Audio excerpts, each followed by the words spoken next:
Chapter 21.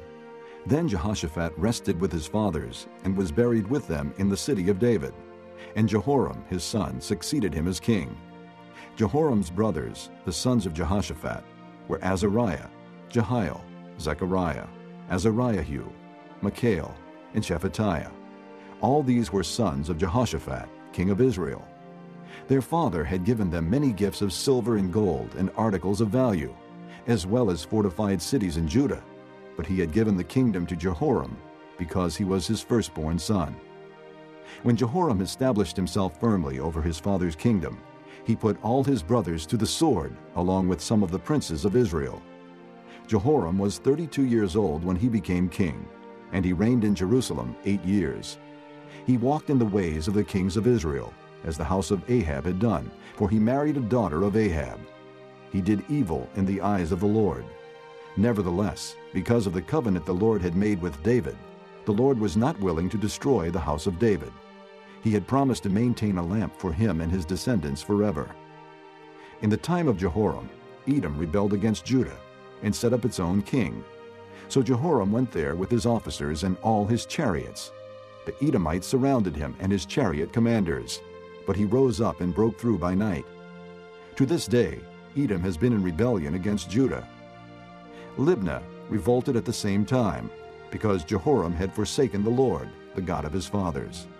He had also built high places on the hills of Judah, and had caused the people of Jerusalem to prostitute themselves, and had led Judah astray. Jehoram received a letter from Elijah the prophet, which said, "This is what the Lord, the God of your father David, says. You have not walked in the ways of your father Jehoshaphat, or of Asa, king of Judah. But you have walked in the ways of the kings of Israel, and you have led Judah and the people of Jerusalem to prostitute themselves, just as the house of Ahab did. You have also murdered your own brothers, members of your father's house, men who were better than you. So now the Lord is about to strike your people, your sons, your wives, and everything that is yours with a heavy blow. You yourself will be very ill with the lingering disease of the bowels, until the disease causes your bowels to come out." The Lord aroused against Jehoram the hostility of the Philistines and of the Arabs who lived near the Cushites. They attacked Judah, invaded it, and carried off all the goods found in the king's palace, together with his sons and wives. Not a son was left to him, except Ahaziah, the youngest. After all this, the Lord afflicted Jehoram with an incurable disease of the bowels. In the course of time, at the end of the 2nd year, his bowels came out because of the disease, and he died in great pain.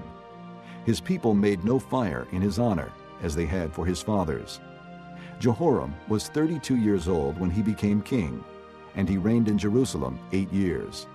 He passed away to no one's regret, and was buried in the city of David, but not in the tombs of the kings.